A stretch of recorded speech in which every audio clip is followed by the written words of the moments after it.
Halo saudara, selamat pagi, selamat siang, selamat malam bagi Anda yang mengakses ibadah ini melalui berbagai platform yang ada.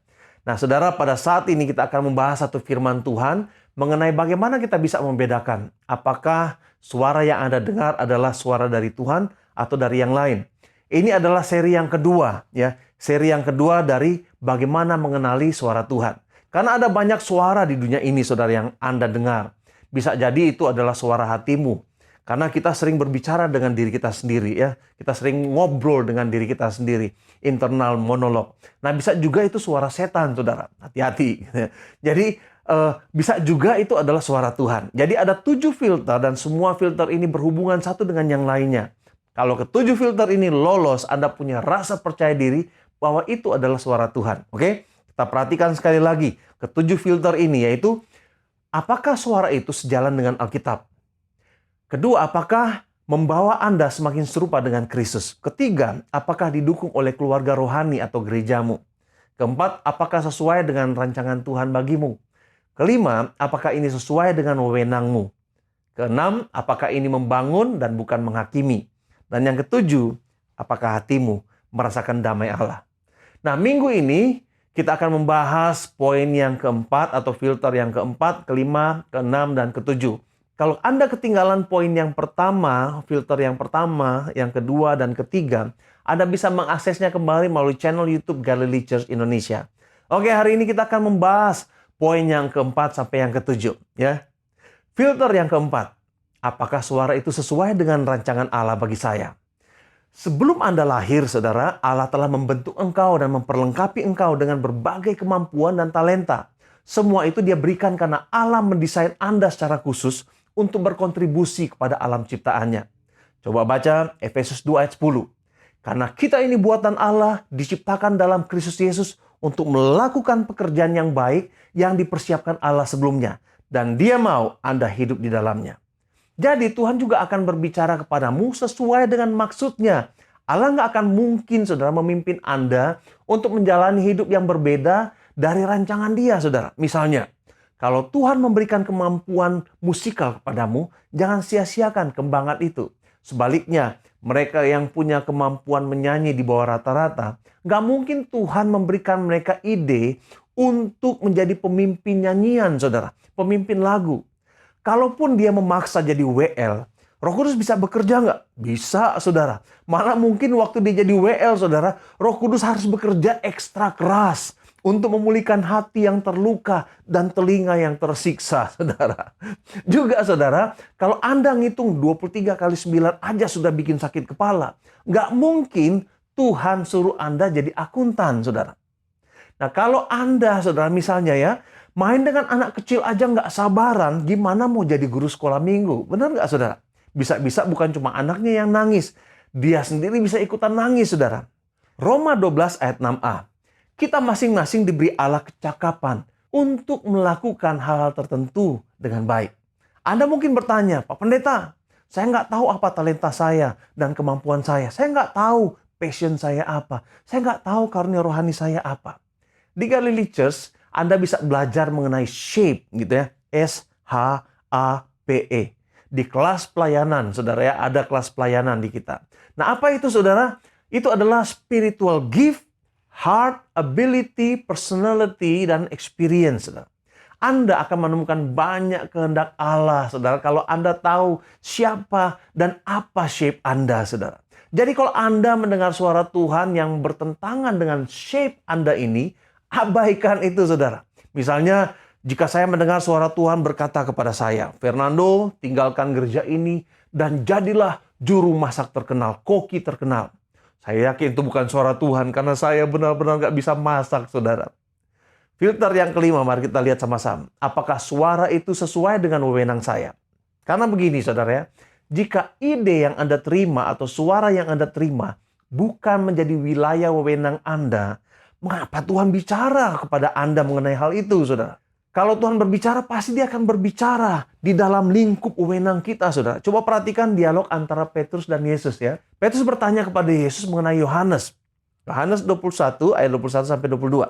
Tuhan, apakah yang akan terjadi dengan dia ini? Sambil menunjuk Yohanes. Jawab Yesus, Jikalau aku menghendaki dia supaya ia tinggal hidup sampai aku datang, itu bukan urusanmu. Tetapi engkau, ikutlah aku. Nah, kalau Anda ingin mendengarkan suara Tuhan, dengar suaranya untukmu, bukan untuk orang lain, saudara. Urusan orang lain adalah urusan dia sama Tuhan. Urusan seorang hamba Tuhan adalah urusan hamba Tuhan itu dengan pemimpinnya, dengan tuannya. Ngapain kita kepo ngurusin orang lain, saudara? Siapa Anda sehingga Anda kepo dan mengurusi urusan hamba Tuhan yang lain? Yesus berkata, itu bukan urusanmu. Urusanmu, ikut aku. Nah, jika Tuhan berbicara kepadamu, pasti Dia akan berbicara hal-hal tentang Anda dan semua yang relevan dan berhubungan dengan situasimu.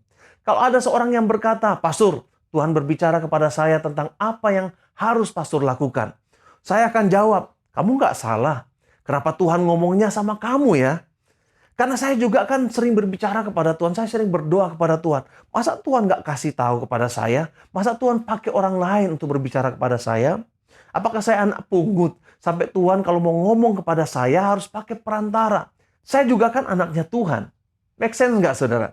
Jadi jangan berdoa dan minta, "Tuhan, saya minta suaramu untuk si A. Saya minta suaramu untuk Pastor Fernando. Saya minta suaramu buat si B, buat si C, dan lain sebagainya." Nah, saudara, saya lagi nggak bicara mengenai karunia kenabian ya.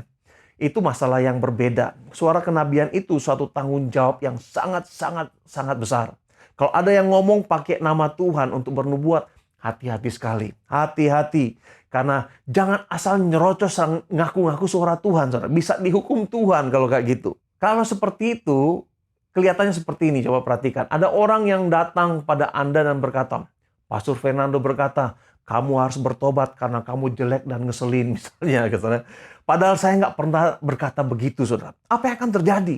Dia bisa dituntut, saudara, karena berkata bohong, menyebar fitnah, hoaks, saudara, atau pencemaran nama baik.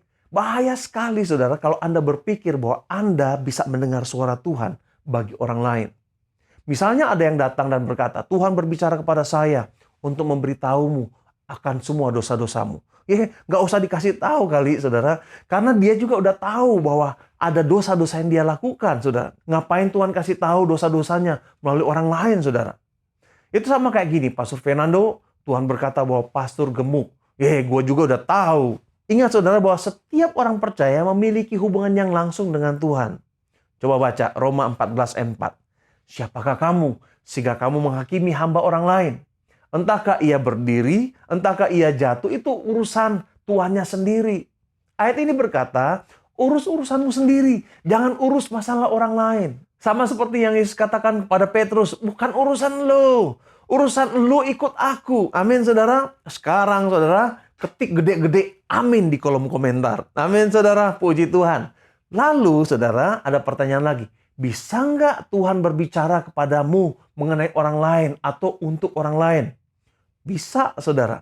Tapi dengan syarat-syarat berikut. Misalnya, Tuhan bisa memakai Anda untuk memberikan peneguhan.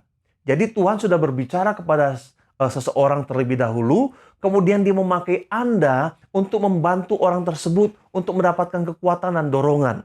Sering, saudara, terjadi dalam kehidupan kami, apa yang terjadi dalam keluarga kami, waktu saya dan Nancy mengambil keputusan untuk menabur di ladang Tuhan. Nancy tanya, "Sumbangannya berapa, sayang?" Kemudian saya menyebutkan sejumlah angka. Dan ternyata yang saya katakan itu mengkonfirmasi apa yang Tuhan sudah bicara kepada dia. Itu namanya peneguhan.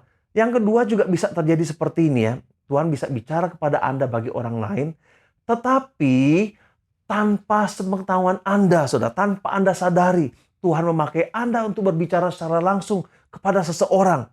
Dan perkataan Anda mungkin simple, tetapi berbicara sangat kuat kepadanya. Saya pernah mengalami, saya udah ungkapkan ini beberapa minggu yang lalu.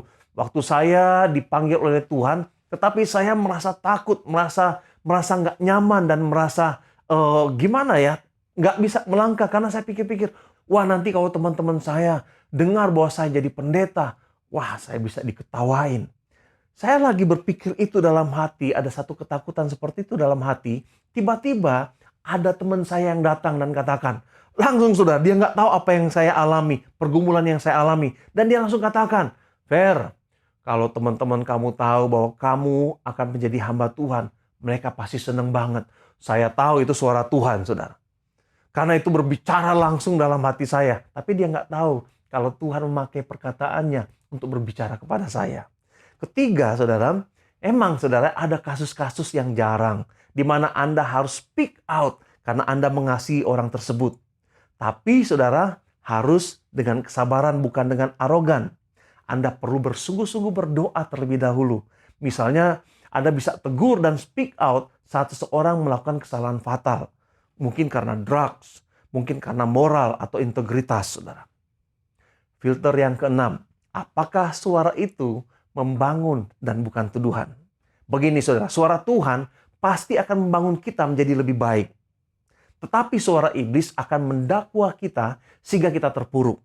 Bahkan jika suara Tuhan menegur kita dengan keras, tujuannya pun yaitu supaya kita bangkit dan berubah.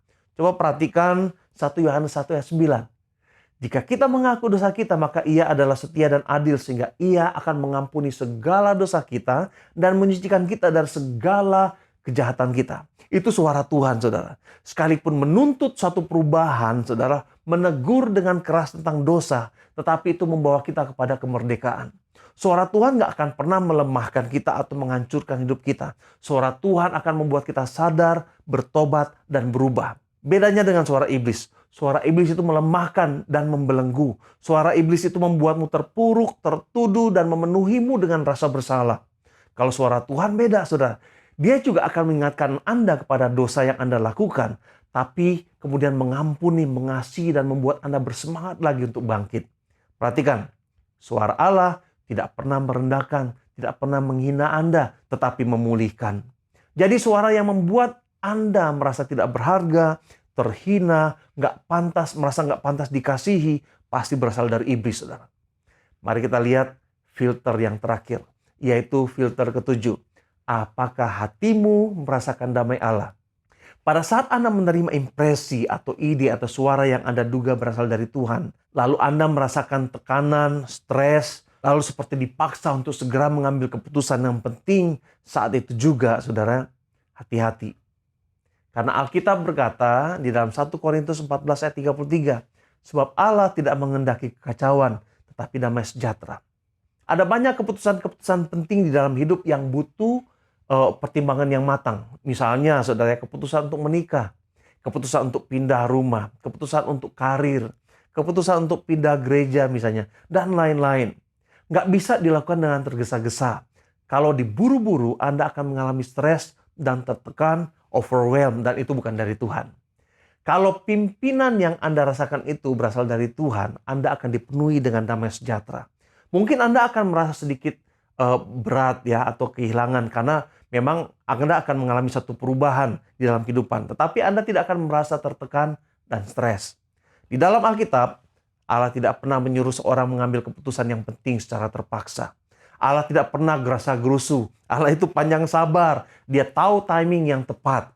Iblis sebaliknya menggerakkan manusia secara kompulsif, siksak, nabrak sana, nabrak sini, saudara. Tapi Roh Kudus akan membawa Anda untuk mengalir bersama dengan Dia. Saat Allah berbicara, Ia akan memberikan damai sejahtera dalam hatimu. Dan pada saat Anda taat kepada suara Tuhan itu, Roh Kudus akan membawa ketentraman yang besar di dalam hati Anda.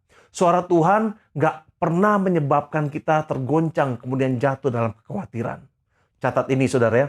Kekhawatiran, anxiety atau kecemasan dan rasa takut pasti bersumber dari diri kita sendiri atau bersumber dari iblis. Dalam Alkitab berkali-kali ya dikatakan jangan takut, jangan takut, jangan takut. Ada ratusan ayat yang berkata demikian. Karena itu perasaan takut pasti bukan dari Tuhan. Coba baca Kolose 3 ayat 15. Hendaklah damai sejahtera Kristus memerintah dalam hatimu. Karena untuk itulah kamu telah dipanggil menjadi satu tubuh dan bersyukurlah. Rasa damai memberikan konfirmasi bahwa Anda mendengar dari Allah. Dan bahkan pada waktu Anda mengalami badai sekalipun, saudara ya, melalui keputusan yang Anda ambil itu, Anda tetap akan merasakan aman dan tentram dan damai yang gak bisa dijelaskan, saudara. Kalau tuntunan Tuhan itu seakan-akan terburu-buru, menekan, memaksa, gerasa-gerusu sehingga Anda kehilangan damai sejahtera, merasa tertekan dan menjadi depresi, sudah pasti itu bukan dari Tuhan, sudah pasti itu dari iblis. Karena dia tahu, saudara, Yesus tahu, Tuhan tahu apa yang akan terjadi dalam kehidupanmu. 10 tahunnya akan datang, 5 bulannya akan datang. Dia tahu, saudara. Dia tahu waktu yang paling tepat dan semuanya akan indah pada waktunya. Amin. Jadi saudara, ada 7 filter untuk mengetahui apakah Anda mendengar suara Tuhan atau bukan. Sekali lagi kita review lagi ya. Pertama, apakah suara itu sejalan dengan Alkitab? Kedua, filternya yaitu apakah membawamu semakin serupa dengan Kristus. Ketiga, apakah didukung oleh keluarga rohani atau gerejamu. Keempat, apakah sesuai dengan rancangan Tuhan bagimu. Kelima, apakah ini sesuai dengan wewenangmu. Yang keenam, apakah ini membangun dan bukan menghakimi. Ketujuh, apakah hatimu merasakan damai sejahtera Allah. Kalau semuanya lolos, saudara, Anda penuh dengan tentram dan percaya diri dan yakin bahwa yang Anda dengar adalah suara Tuhan.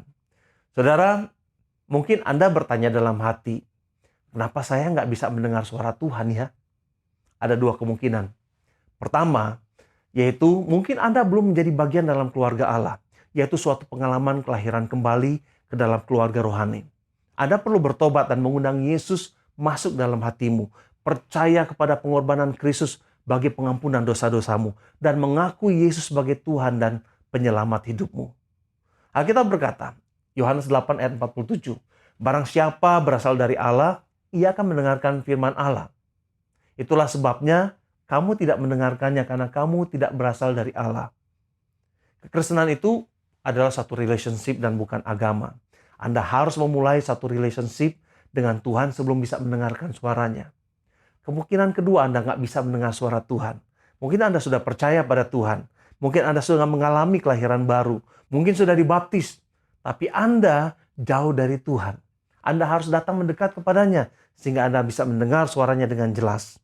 Mari kita berdoa. Bapa di surga, kami bersyukur untuk firman yang sudah kami dengar. Dan Tuhan tolong kami, anak-anak-Mu, untuk boleh memahami pada waktu Engkau berbicara. Dan kami boleh punya keyakinan oleh karena tuntunan dari firman yang sudah kami dengar tadi.